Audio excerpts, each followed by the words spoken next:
Hello and welcome to Foreign Desk on Benue Television. I am Susan Ayo. The headlines. Health officials says new strains of monkeypox virus spreading along Democratic Republic of Congo's eastern border. United States Defense Secretary says diplomacy needed to avert war between Israel and Hezbollah. Plus, Russia bans 81 European Union media outlets in tit-for-tat move. And the news in details. Doctor says at least 13 protesters were killed during the protests in Kenya, and a section of parliament burnt as demonstrations against the new tax proposal escalated. An angry crowd broke through the police lines to storm parliament in the capital Nairobi before setting parts of it ablaze. In an address, Kenya's President William Ruto said all means would be deployed to thwart any attempt to undermine the security and stability of the country. He has deployed the military to quell the protest. Several groups have accused the security forces of overreacting by using live ammunition. The protests have largely been organized by people through social media. In his reaction, Speaker of the Parliament Moses Wetangula praised young people of leading the discourse on the finance bill and the state of the economy. He, however, said that violence, disrespect, and wanton destruction of property and blatant attack on public institutions would not be condoned. Hundreds were reportedly injured due to the impact of rubber bullets and tear gas, though the government has rolled back on some proposal in the original bill. Protesters demand that it will be withdrawn in its entirety. Health officials say a new strain of monkeypox virus spreading quickly along the eastern border of Democratic Republic of Congo is worrying. The virus, which can cause lesions across the whole body, is making some people very ill and can be deadly. The current outbreak has been driven by sexual transmission, but there is evidence the strains can also be passed on through close skin-to-skin contact. According to global health experts, the new variant risks a cross-border and international spread, with one calling it the most dangerous strain yet. Official figures from the World Health Organization shows that have been nearly 8,000 cases this year in DR Congo, including 384 deaths, almost half of those among children under 15 years. An outbreak in South Kivu province, near the border with Rwanda, Burundi, and Uganda, is also causing particular concern.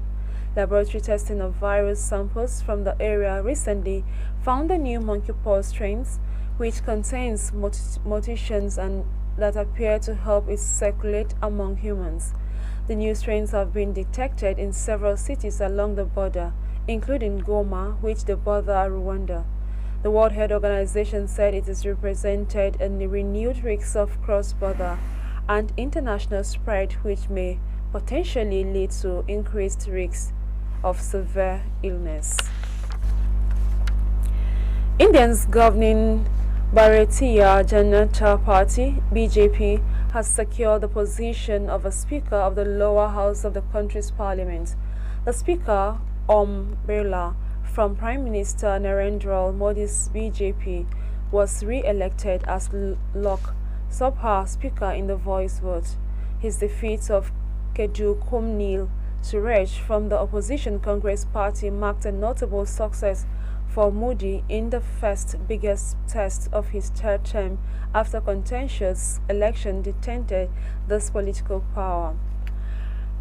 Congress leader Rahul Gandhi, who was confirmed as leader of the opposition, exhibited a rare display of harmony with Modi as he joined him in congratulating the newly elected speaker.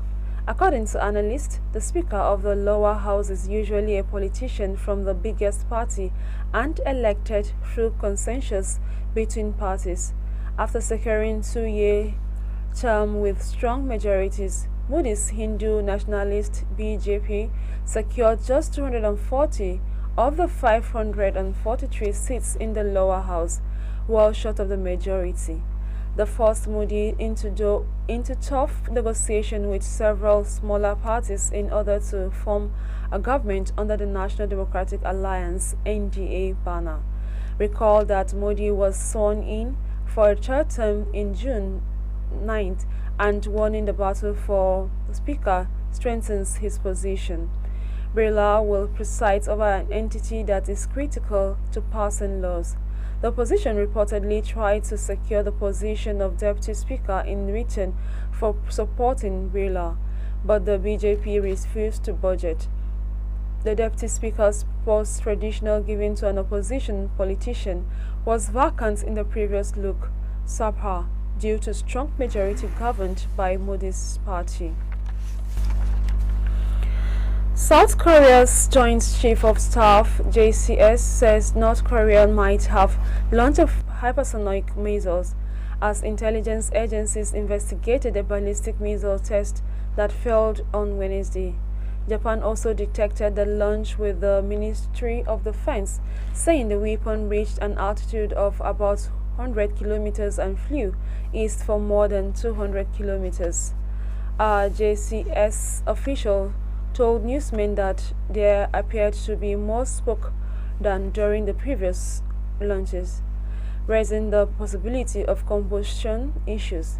The latest missiles come days after North Korea signed a comprehensive strategic cooperation treaty with Russia, and as U.S. aircraft carrier Theodore Roosevelt arrived in Brussels to take part in joint military drills with South Korea and Japan. North Korean leader Kim Jong-un announced in 2021 that he wanted to modernize his country's military, unveiling plans to develop a series of technologically advanced weapons systems, including hypersonic missiles, which are seen as harder to detect, maneuverable, thereby posing a challenge to regional missiles defense system. Pyongyang said in March that it had successfully tested a solid fuel engine for a new type intermediate-range hypersonic missile, and the following month reported that Kim had overseen tests of the missile named Hwasong-16B. Tension in the region have risen as Kim has accelerated North Korean testing of missiles and other weapons. The United States and South Korea has responded by expanding their combined training and trilateral drills involving Japan and sharpening their deterrence strategy. North Korea earlier this week criticized the deployment of Theodore Roosevelt, warning of an overwhelming new demonstration of deterrence. You're watching Foreign Desk on Benue Television. Let's take a quick break. Don't go away.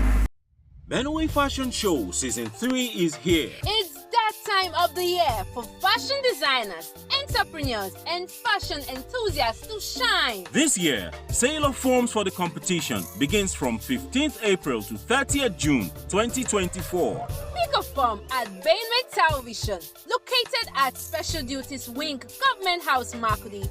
Form costs 5,000 Naira only. Stage 1 screening begins on the 6th of July 2024.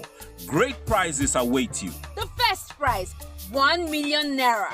Second prize, 500,000 Naira. And third prize, 300,000 Naira. All prizes are inclusive of cash and fashion tools.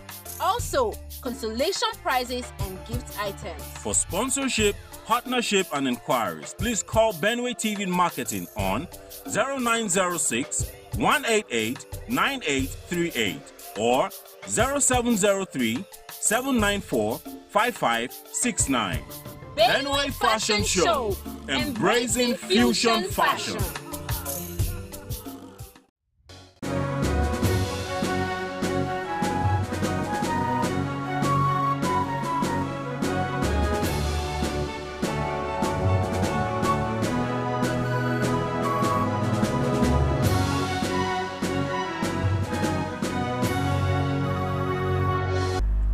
Glad to have you back. United States Defense Secretary Lloyd Austin has said that a diplomatic solution is needed to avoid a war between Israel and the Lebanese armed group Hezbollah. In a meeting with Israeli counterpart, Yoav Gallant, Austin blamed soaring tension on provocations by Hezbollah, noting that a full-blown war would be destructive for all involved and could spark a regional conflagration. He told newsmen that diplomacy is by far the best way to prevent an escalation, adding that the United States is urgently seeking a diplomatic agreement that restores lasting calm to Israel's northern border and enables civilians to return safely to their homes on both sides of the Israel-Lebanon border. Hezbollah and Israeli forces have exchanged fire on a near-daily basis since the beginning of the war in Gaza, but escalating attacks over the last several weeks have caused growing unease. Gallant has often suggested that Israel would pursue a large-scale war against Hezbollah in southern Lebanon. The Israeli Minister of Defense said he was working closely with Austin to find a diplomatic solution, but they also discussed military readiness on every possible scenario. Experts said Hezbollah is one of the most sophisticated and well-armed paramilitary groups in the world. A large conflict between the group and Israel would have devastating impacts on each side. While the administration of the U.S. President Joe Biden has repeatedly urged Israel to avoid a war with Hezbollah in Lebanon, it has recently stated that, in the event of such a move, Israel would receive a full U.S. support. After his arrest in the city of Yekaterinburg 15 months ago, American journalist Evans Gershkovich has been put on trial behind closed doors to Russian on the charges of espionage.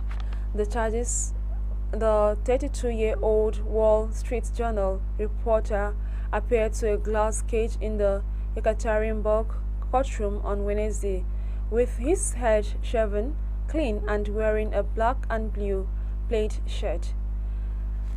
Gershkovich is accused of prosecutors of gathering secret information about Uralvalgonzavod, a plant manufacturing tanks to Russia's war in Ukraine, on the order of the Central Intelligence Agency. The court said that the next hearing will be held on August 13, 2024. The United States Embassy in Russia on Wednesday called for Gershkovich to release, saying Russian authorities have failed to provide any evidence supporting the charges against him and justify his continued detention. Reacting, Wall Street Journal said that the secret trial will offer few, if any, of the legal protections Gershkovich would be accorded in the U.S. and other Western countries.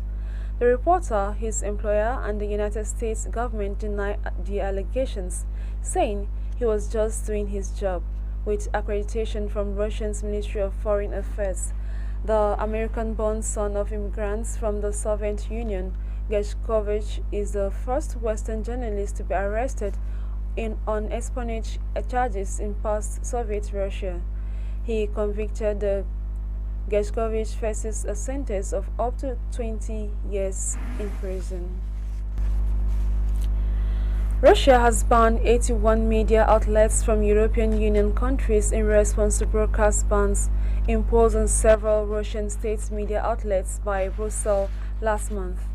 The 27-member bloc had banned 4 Russian media outlets from broadcasting in May for what it called the spread of propaganda about the war in Ukraine.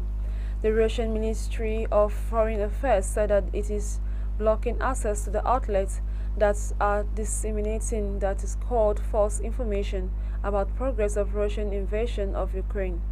The outlets are from 25 European countries including Politico, Agence France-Presse, Le Monde and Liberation newspaper, the German Der Spiegel, the Spanish El País and El Mundo, the Irish national broadcaster RTE, and the Italy's RAA television channels and a La Repubblica newspaper are some of the other prominent banned outlets.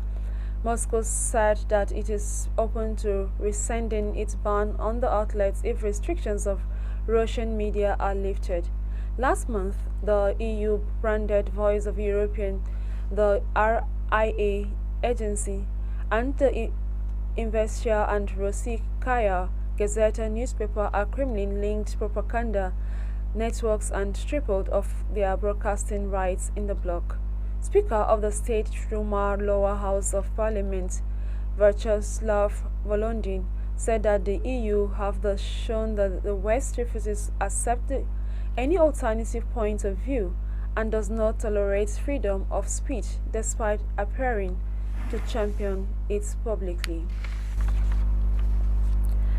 The International Criminal Court (ICC) has issued arrest warrants for Russia's former defense minister and its military chief for attacking civilian targets in Ukraine.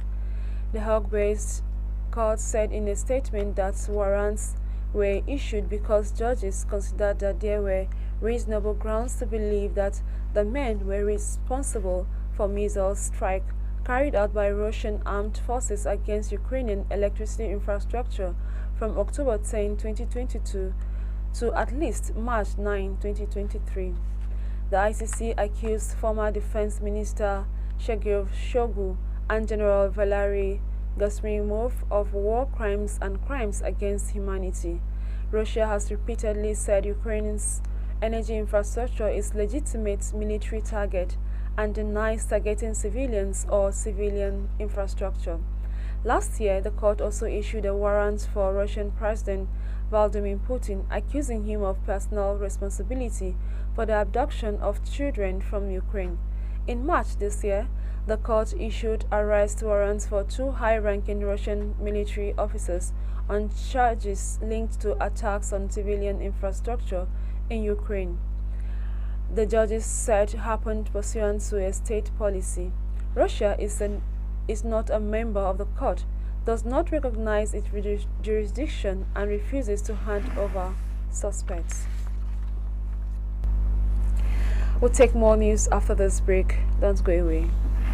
Benway Fashion Show Season 3 is here. It's that time of the year for fashion designers, entrepreneurs, and fashion enthusiasts to shine. This year, sale of forms for the competition begins from 15th April to 30th June 2024. Pick a form at Benway Television, located at Special Duties Wing, Government House, Makudi. Form costs 5,000 Naira only. Stage 1 screening begins on the 6th of July 2024. Great prizes await you. The first prize, 1 million Naira. Second prize, 500,000 Naira. And third prize, 300,000 Naira. All prizes are inclusive of cash and fashion tools.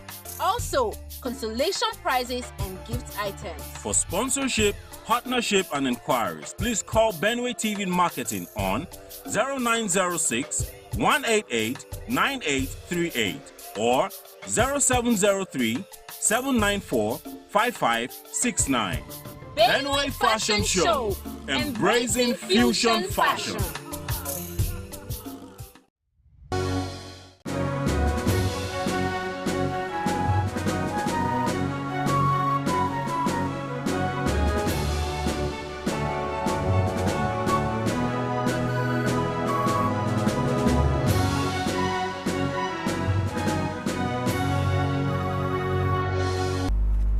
Glad to have you back on Foreign Desk. North Atlantic Treaty Organization NATO has appointed Dutch Prime Minister Mark Rutte as its next chief, entrusting him with leadership role during a critical time for European security amid Russia's war in Ukraine. Rutte's appointment on Wednesday was a formality after his only rival for the post, Romanian President Klaus Iohannis, announced last week that he had quit the race, having failed to gain traction. Ambassador from the alliance 32 members took the decision at a meeting at NATO headquarters in Brussels. He will take over from Secretary General Jens Stoltenberg on October 1, 2024. Rutte gained early support from key members of the alliance after declaring his interest in the past last 1 year. He called it a tremendous honor, describing NATO as a cornerstone of members' collective security. Stoltenberg, who led NATO for the decade, said he welcomed the selection of Rutte as his successor.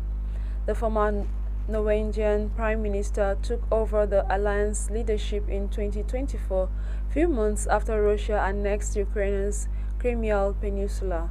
Congratulating Rutte, British Prime Minister Rishi Sunak said he was confident that the incoming chief will keep the alliance strong and united as it works to strengthen members' collective defense and support in Ukraine's fight for freedom. Reacting, Ukraine's President Volodymyr Zelensky praised Rutte, describing him as a principled and strong leader who has demonstrated decisiveness and vision on many occasions over the past years.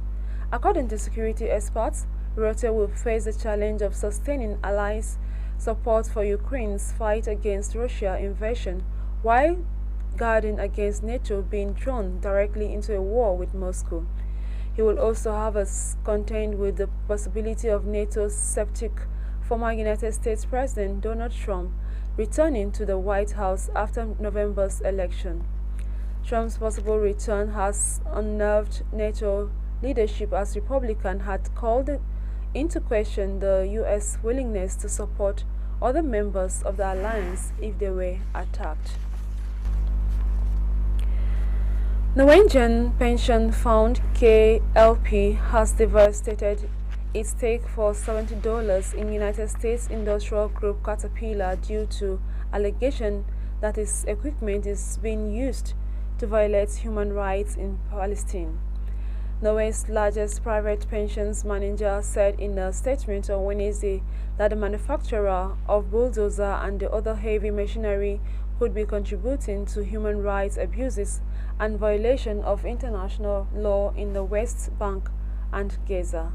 Israel military has for decades converted Caterpillar D9 bulldozer fitted with armor and weapons for use in demolishing houses and infrastructure in the alleged occupied territory and in a combat scenarios. KLP, which previously held shares in Caterpillar worth $69 million, said it has engaged in dialogue with the U.S. company but has not received satisfactory assurance that it was able to reduce the risks of violating the rights of individuals. In April 2021, KLP excluded companies linked to Israeli settlements in the West Bank, along with numbers of other countries. Norway considers the settlements a breach of international law. Last month, Norway joined Ireland and Spain in announcing its decision to formally recognize Palestinian statehood based on the pre-1967 border for the sake of peace in the Middle East. Norway's Prime Minister Jonas Gahr Støre said at the time that there could be peace in the Middle East if there was no recognition of Palestinian statehood. With that, we've come to the end of our bulletin this afternoon. Before we go, a recap of the top stories.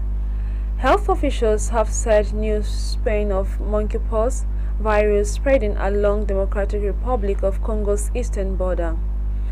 United States Defense Secretary has said diplomacy needed to avert war between Israel and Hezbollah. We also told you that Russia has banned 81 European Union media outlets in tit-for-tat move. Thanks for being part of Foreign Desk Convenient Television. I am Susan Ayo. Remain blessed.